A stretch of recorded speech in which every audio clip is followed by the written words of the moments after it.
Hello, everyone, and welcome to another preview show here on the Cycling Dane YouTube channel or on the podcast if you're listening. And this is, of course, the big one, the 109th edition of the Tour de France, the race, the pinnacle of cycling. And today I'm delighted to be joined by our Yorkshireman, Jack Benner, of course. And Jack, great to have you here. And Jack, it's already been quite a heavy season of racing and we've seen so many different narratives. But in terms of the Tour de France, what memory do you have really of last year that stood out for you? Well, there's plenty, even though we know who's going to win it. But I would probably say maybe when Van der Poel surprised us in that he's clearly working on his skills, maybe to be an all-rounder, because he wasn't far off Wout van Aert's time, who is a really great time trialist as well. So that was definitely one. And he maintained the yellow jersey at that point as well, which was amazing. Yeah, true. We saw that the narrative of Jonas Vingegaard as well. Of course, I'm going to be biased about that. Going from being a domestique in his first ever Tour de France and then being thrust into being the biggest challenge to Tadej Pogačar. But obviously, we saw Tadej Pogačar win again for the second year in a row. But we're going to talk about that a bit more, who the favorites are, etc., etc. First, when you were going into the Tour de France, obviously you had an incredible form, but what was your mindset? Obviously, Primož Roglič was your leader. Yeah, I mean, we had Primoz as leader, but then we also had three guys that should stay in the GC to be able to play out some cuts in the mountains. So I was thinking that at one point I have to sacrifice myself to that Primoz can do something. But yeah, I mean, all the three other guys crashed out or not crashed out, but they lost time in the first week. So I mean, then we only had me left, and then I had to do my best. What's it like, your first Tour de France, coming in and then suddenly you're thrusted into this superstar and you're one of the main protagonists of the whole tour? Yeah, I mean, it was crazy to all of a sudden be riding for a GC in the Tour de France. I mean, I almost wouldn't say even a dream, because I was just dreaming about doing the Tour de France, but then doing a GC, it's just incredible for me. What was what was the best day on the bike for you over the 3 weeks? That was definitely the Mont Ventoux stage. I mean, I never had so great legs before, and also not afterwards. I mean, that was just my best day ever. So looking forward to 2022. It happens to start in Denmark, so is that something you're looking forward to? Yeah, definitely. I'm really looking forward. Of course, I first have to be selected for it, but I mean, I think I'm gonna be. So I'm really looking forward to it. We're going to be looking at the route. Of course, we've covered the route a number of times in terms of on the channel, but now we do actually have the stage profiles confirmed. And we do know, of course, that we're going to have the Grand Depart in the best city of them all, not if you're booking a hotel. That is, of course, Copenhagen. And again, I'm being biased on that. But we start the race with a 13-kilometer time trial around Copenhagen, seeing some of the best sights around the city. Then on the second stage, we go to Roskilde, which actually where I'm born. Thank you, Tour de France. And it's a 199-kilometer stage to Nyborg. And this could potentially be a stage where we see not only some crosswinds, but we're also seeing the very beautiful bridge of Storebælt in Denmark. Then we continue on to another stage in Denmark, Vejle to Sønderborg. And unfortunately, the Tour de France is aren't going to be going on the biggest road in Denmark, Kjelsvej, or the hardest climb that they use every year in the Tour of Denmark. If you want to see that, make sure to check out that video on the channel as well. But yeah, then they finish in Sønderborg, and that's kind of the conclusion of the Grand Depart. Then we move on to Dunkirk to Calais, a city many people will know well if you've traveled to France, between France and the UK. It's a fairly classic-y kind of a day. You've got plenty of climbs along the way. And then we come on to stage 5, which is probably the stage that many people are very, very interested about. Lille to Arenberg, of course. Plenty of cobbled sections across the way.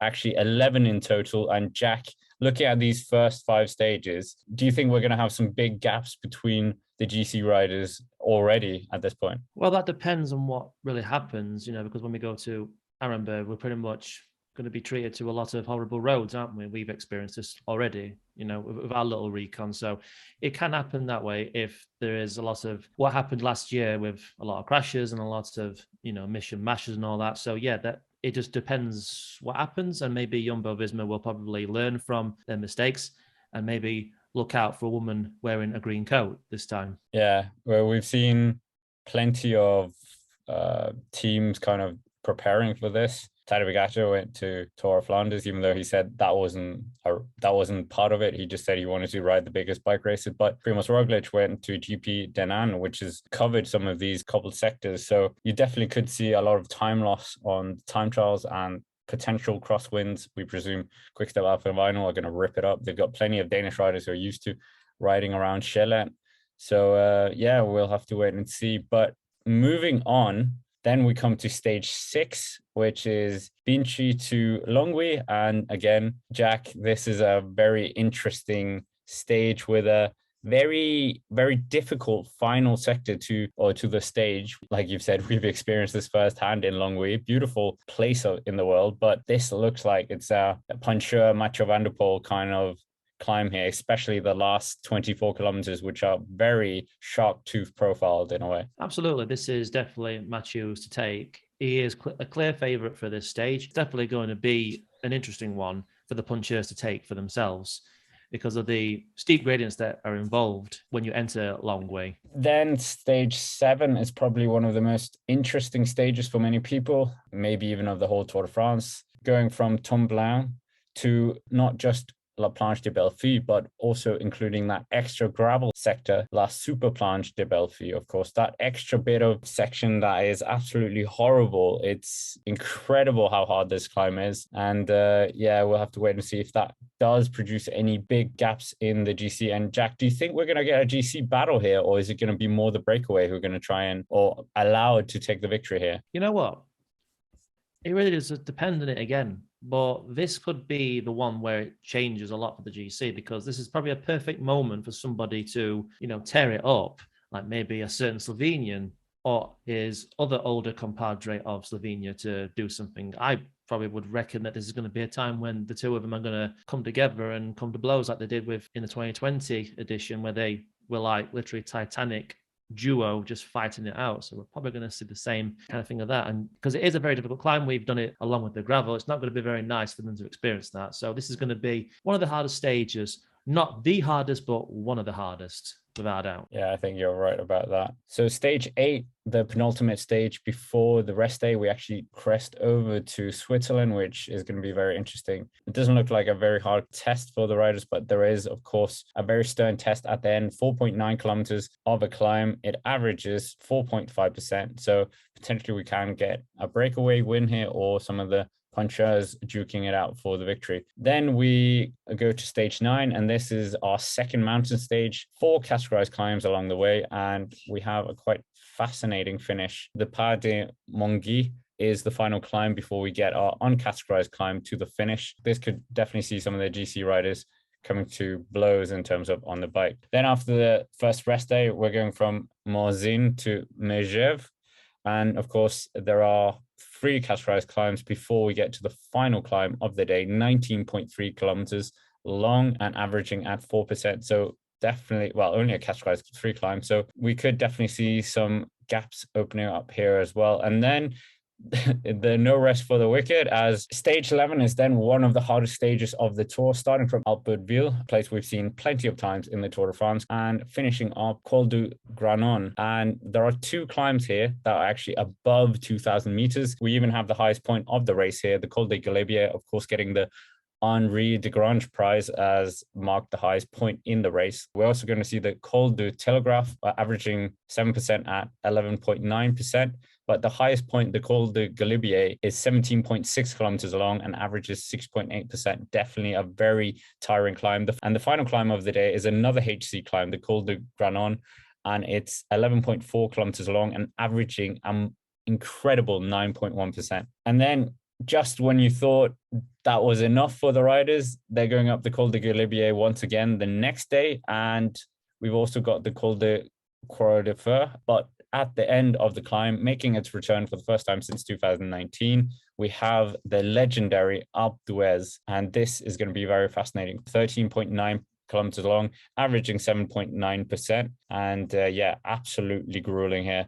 Then we move on to stage 13, leaving the bottom of Alpe d'Huez into Saint-Etienne. So this could potentially be a breakaway stage, you would think, or maybe the sprinters can hold it all the way to the finish. But then we go from Saint-Etienne to Medellin, going to be a flat stage, and we're probably going to see someone win, a sprinter win. And then on stage 15, right before the rest day, we have got another finish into Carcassonne, which should be another one for the sprinters. We then, on stage 17 and 18, have two more mountain stages, the Peyragudes, and also to Hautacam, the finishing. So this could definitely be two very, very hard days for the peloton, and we'll have to wait and see if that does anything. Then we come into the final competitive stages, you would say, in terms of the GC. And stage 19, we presume, is going to be more of a breakaway stage. And then we come to stage 20, the 40-kilometer time trial that many people have been talking about. And this is going to be a very, very interesting stage before we come to the Champs-Élysées, which is 112 kilometers long. And of course, we presume it's going to end in a sprint finish. But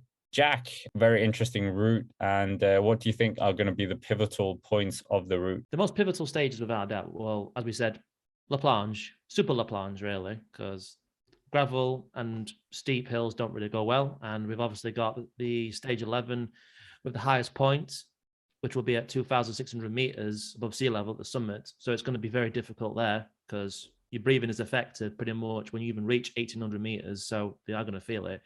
And stage 20 will be, hopefully not for Roglic, something a bit like in 2020, where you lost to Pogačar. But I think maybe we'll see a lot of shake-up there. Maybe we might see a different winner than we might think, because 40 kilometers is something that Garner is obviously good at, but he is now up against some pretty stiff competition in this Grand Tour now, for once. Not that he didn't have any great, to be fair, he did have great competition in the Giro, but this is even greater now because the big dogs are here. So, yeah, he's got a lot to prove now. But, yeah, I definitely think the time trial will be the final decider once again, which will make it interesting because we always love a time trial that show us who is the ultimate winner of this Grand Tour. Okay, with that out of the way, now moving on to the favourites, and where best to start with the two-time defending champion, Tadej Pogačar, and of course, also newly crowned winner of the Tour of Slovenia as well. Yeah, Jack, he's had a formidable year this year. Once again, he's won the Strade Bianche. He's been up there in Tour of Flanders. He's won Tirreno Adriatico and also the UAE Tour. So not really putting a foot wrong, really. He's not really the best classics rider, I say, and he's won Liège-Bastogne-Liège and Lombardy. But the cobbles was something completely new that we never seen him really tackle head on. So do you think it's a stronger Tadej Pogačar we've got this year? And do you think he definitely is the favorite once again? Stronger maybe. Wiser, probably not, as he showed in Flanders, because Mathieu put him into a trap and he fell for it. So that pretty much proves his reading of the game pretty bad. But he's definitely strong, because managing to stay with Mathieu in that race was pretty impressive for a guy that you wouldn't think is a classics rider, but he ended up coming fourth. Yeah, I'd say he's stronger. Tirreno Adriatico was quite a one-sided race. Not to mention now he's pretty much had every single jersey in that race now, because he didn't win the mountains classification this time. He actually won the points, and as well as the young, as well as the GC. So he's won all four of them jerseys now. Thankfully not in the same season, because that would be quite boring. But nevertheless, I digress. We've spoken about whether him going to the Tour of Slovenia was kind of, well, it's good for the Tour of Slovenia because he definitely elevated that race. But in terms of, did he just avoid Primož Roglič? It seems like the two, they've kind of not been in the same race at all. So do you think that's a mistake, or would you have liked to have seen them clash at the Dauphiné, for instance, or the Tour of Slovenia? Like, that would have been brilliant. Pogačar has in some way tried to avoid his rival for reasons that we may not know. Maybe he does fear him because maybe he realizes now he's a lot stronger than ever, and he really is the only one that can stop him, because not only is he strong, he's got one hell of a strong team that really is dangerous, far more dangerous than his team. No offense to UAE, but it still is the Pogačar show as far as I'm concerned. Okay. On that point, let's look at his team then, because I think their team has actually been strengthened somewhat this year, and some of the riders matured more. Well, on the long list, we think Matteo Trentin, Miguel Bietto are going to be the kind of the road captains, if you will.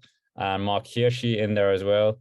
Vega Stangelangen, of course, the Norwegian. Tadej Pogačar, obviously. Marc Soler, who is a very strong climber, and of course, a former Tour de l'Avenir winner like Tadej Pogačar, and Rafa Majka, as we've saw two stage wins in the Tour of Slovenia. Brendan McNulty as well, matured more as a rider, and George Bennett. Like, there's a mixture of a lot of experience, good riders who've been top 10 themselves in Grand Tours, George Bennett, even Rafa Majka. So I think it's a very solid team, but like you say, all round, probably not as strong as Jumbo or even Ineos Grenadiers right now. I agree. They really can do better. And, they weren't really great in the Giro either, let's be honest. But nevertheless, we might actually see something really good this time, because when you look at it on paper, it does look good, what they've got.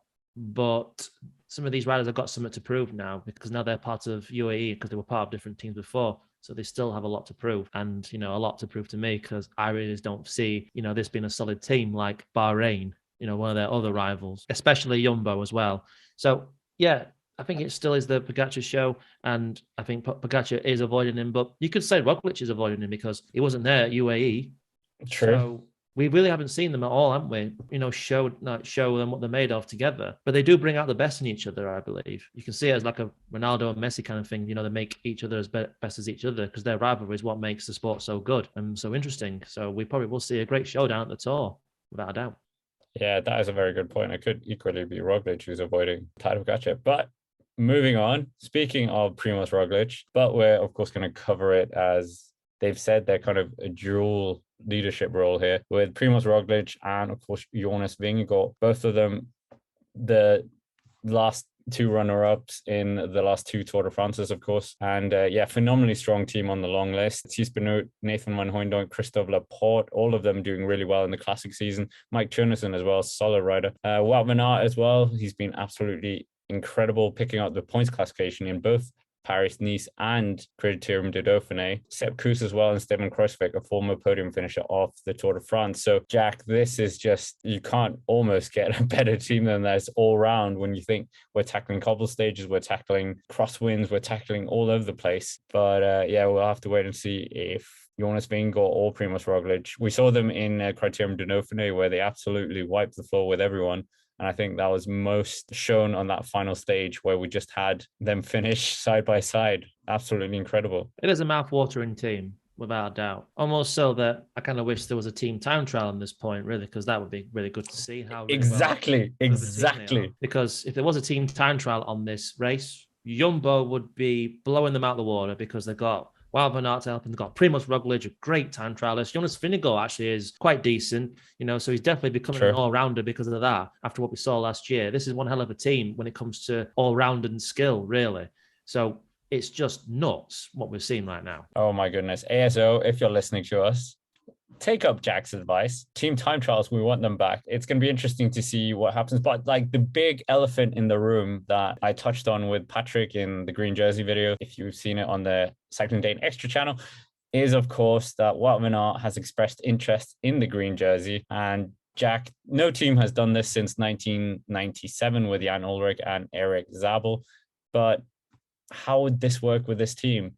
Wout van Aert would have to be available in the sprints, of course. He might have to go in breakaways as well. That would mean that he's not doing the duties that we saw him do in Paris-Nice and Criterium de Dauphiné for Roglic. So, yeah, do you think this is just a dream, or are we actually going to see a fully fledged green jersey pursuit here for Wout van Aert? I've been putting it on the wall as a possibility right now. I still think they're just saying to Wout, your duties are still for Roglic and maybe Jonas if anything happens. That's your job. You're still a super domestique. You're a great rider. We need you. You're a great team player. But if it comes to the luxury of time that they have, then they probably will say, yep, you can go for the green jersey because we've got a lot of space to fill in here. So it's going to probably be down to, again, depending on the situation.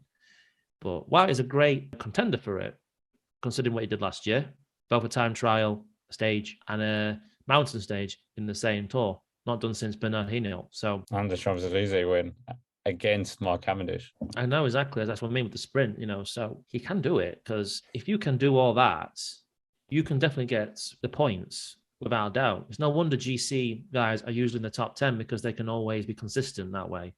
That's how Peter Sagan did it. He was quite consistent in most stage races, even if it was a time trial. So I definitely could see it, but it depends on the situation, obviously. Well, anyway, moving on to one of the most successful teams since their inception in the Tour de France, and that is, of course, Ineos Grenadiers, and they've had a lot of bad luck this season, you would say. Egan Bernal, of course, we all thought we would see him in the Tour de France. He is a lot better than after his crash. Even Adam Yates has had some bad luck recently. I think he was one of the riders who came down with COVID. Jack, if we assume that Adam Yates will be good enough to start the Tour de France, he definitely does seem like might be the leader, joint leader maybe.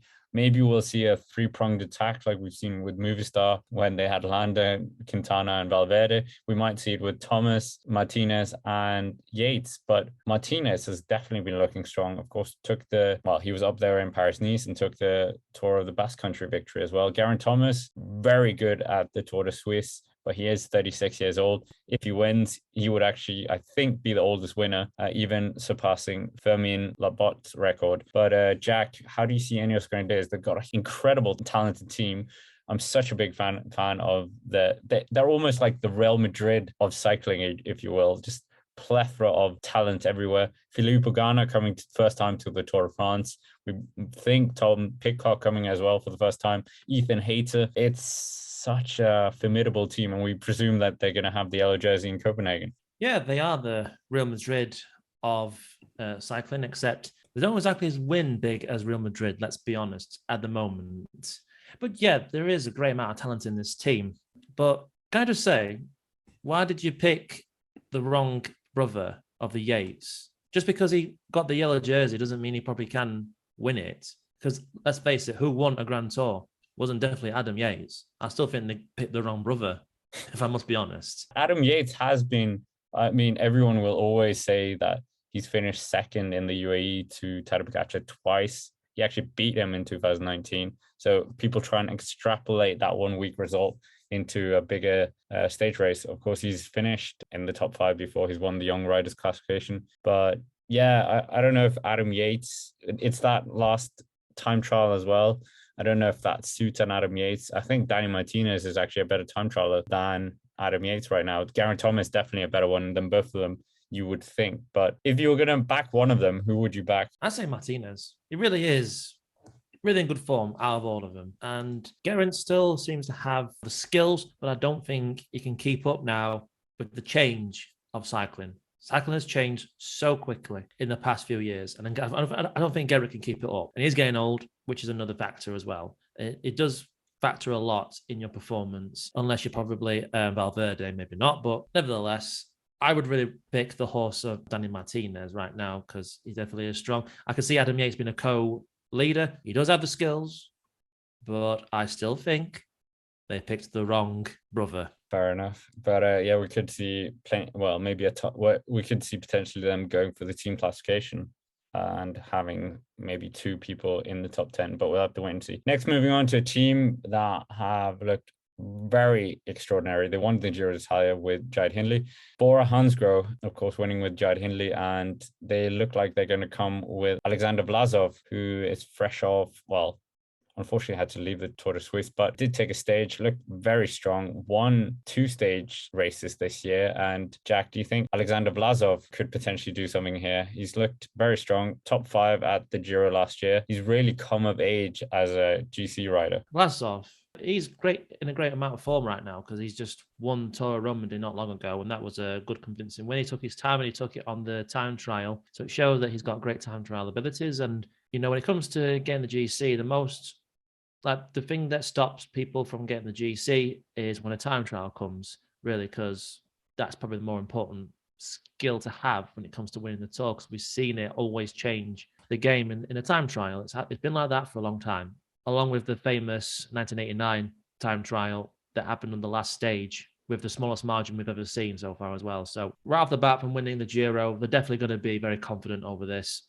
pick. Of course, Jai Hindley's just won it. You can't expect him to carry this team on anymore for Tour de France, but he's still young.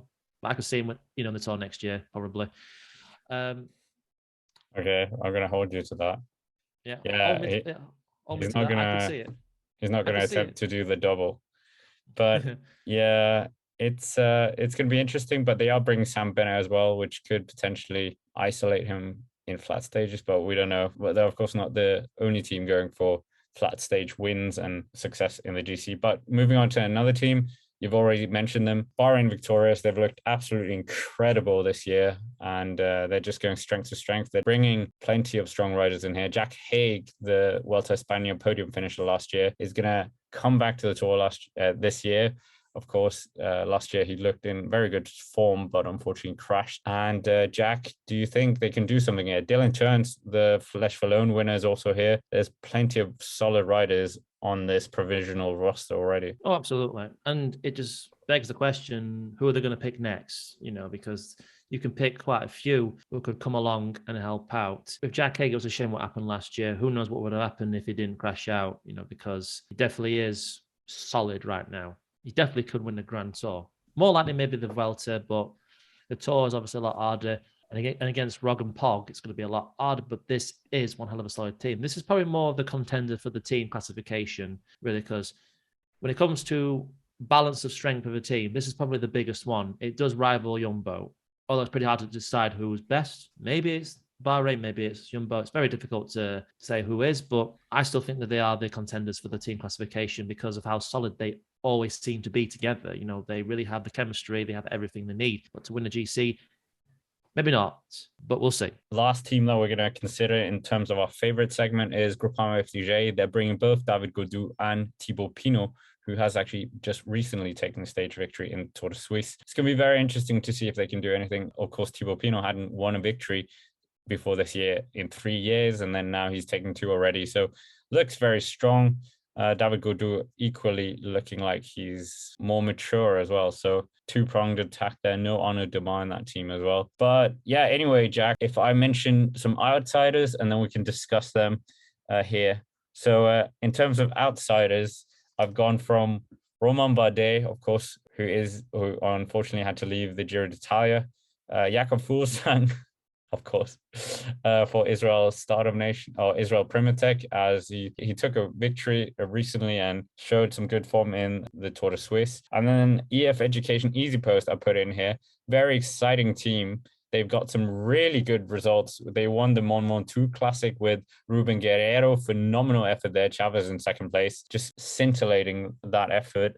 Astana as well with Miguel Angel Lopez and Alexei Lozenko. Both Astana riders have finished inside the top 10 of the Tour de France. And then Enric Mas, of course, a former top 5 finisher. Yeah, Jack, out of those riders, where would you kind of look for this?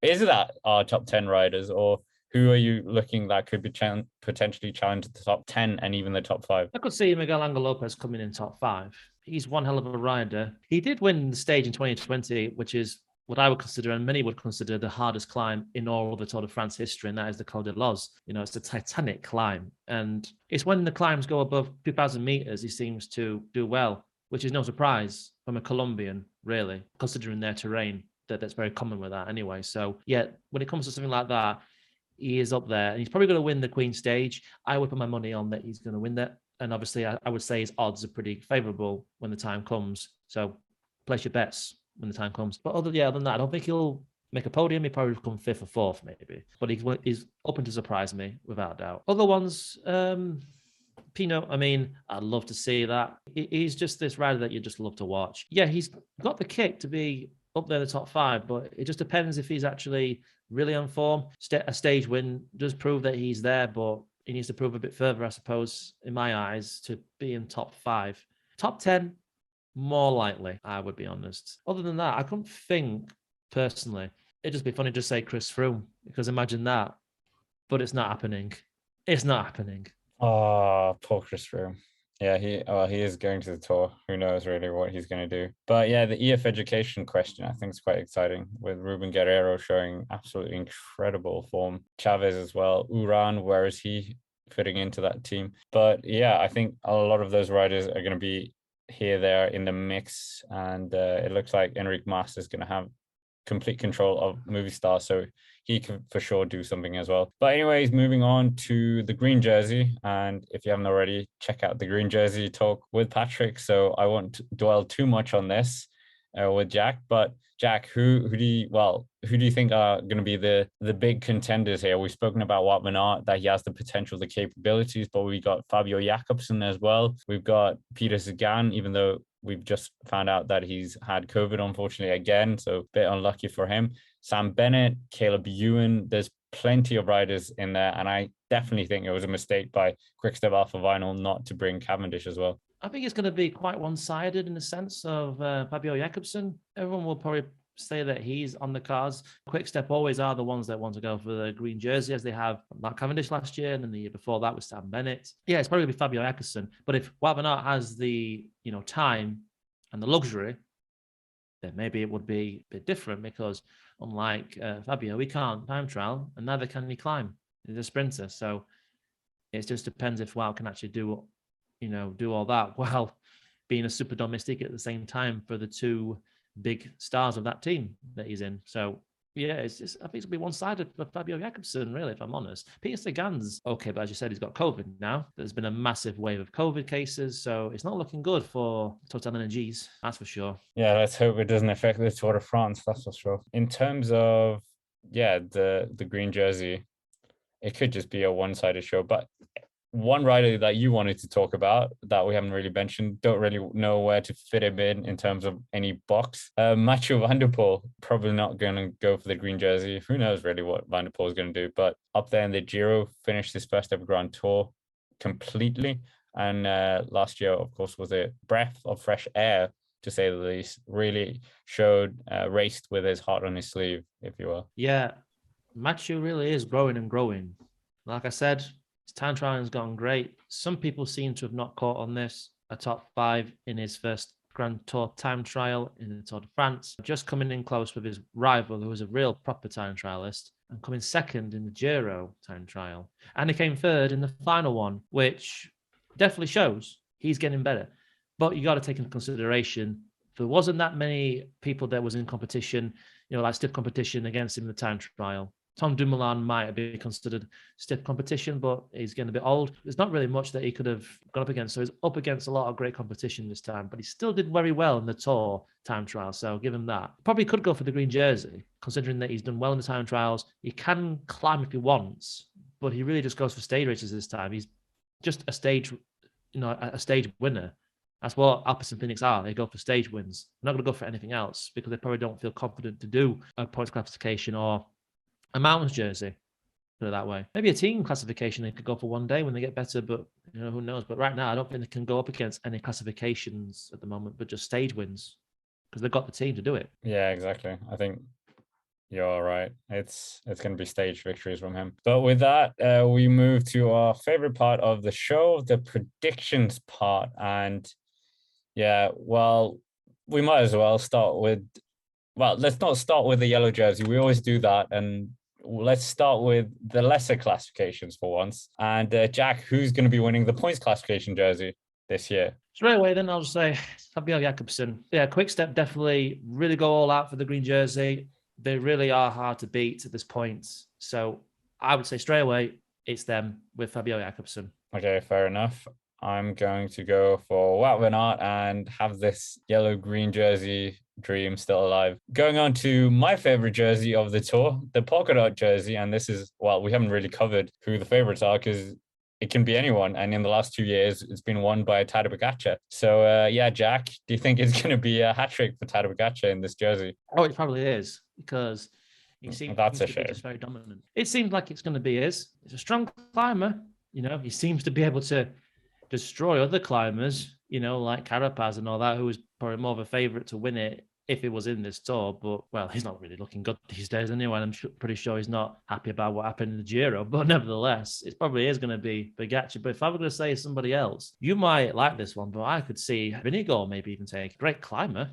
He's got the weight for it. He weighs less than Pogačar. So I could see him being more of a favourite for the polka dot jersey. Because who knows, maybe Jumbo are saying we're going to go for the whole lot. Team, mountains, points, GC, because they can do it.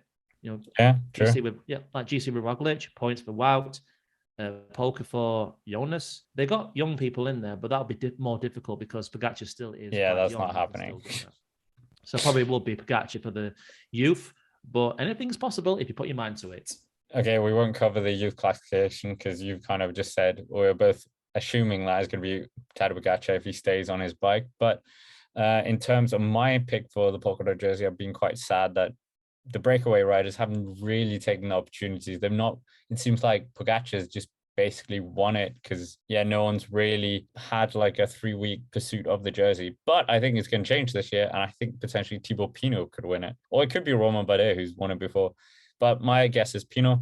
So now we come to what we all want to hear. What is your podium for this year's Tour de France? I will say this is going to be very dangerous, I think. Ewan's going to be like reaving in Slovenia right now, which is where he is. I'd say third is going to be Pogačar. Yeah, you heard it there. Roglic will come second. And you're going to like this one. First, Jonas Vingegaard. We can't both pick him. Now I have to pick a different winner. But if I pick him as a winner, he won't win. So, okay, fine. I think it's going to be, well, let's keep it different because if we just say with Tadej Pogačar, it seems like an easy way out. I'll say Primož Roglic wins his first ever Tour de France. Tadej Pogačar second, and then Vingegaard in third place. That seems like the most, well, who knows really. But with that, we're going to go to our bonus round. And Jack, for our bonus round, it's going to be where will Chris Froome finish in the overall GC? Yeah, Chris Froome. Oh, where to put him? Israel Premier Tech. They really are a shambles of a team, I must be honest. They've done better in their last few races, so we can't be too harsh. In Grand Tours, though, they are a bit of shambles. Let's be honest. Giro d'Italia, what was that? Shambles. So I'm sorry. So I'm going to say Chris Froome's going to be in last place. And I mean proper last place. Actually, you know what? I'm going to say he's going to DNF. Wow. The disrespect. Oh, wow. Okay, so last year, for context, he finished 133rd, but he was involved in a lot of crashes, coming back from injury as well. So that is something that people don't kind of forget. But I think he's going to finish inside the top 50. So I'm going to say 48th this time. So anyways, that's it for our Tour de France preview show. And of course, it's going to be a very busy Tour de France for us across the free channels, across the podcast and the website. So if you haven't already, make sure to subscribe to the Cycling Dane, this one, the Cycling Dane Extra, and the Cycling Dane gaming channel as well. Jack and I will be doing some stuff on there as well. So, and also make sure to get involved in our Tour de France competitions, sponsored by some friends of the channel. So make sure to check that out as well. And thank you to all our channel members as well. We really do appreciate your support. It is a very small unit, this, and it really does help a lot. But with that, thank you very much for watching, and we will see you around.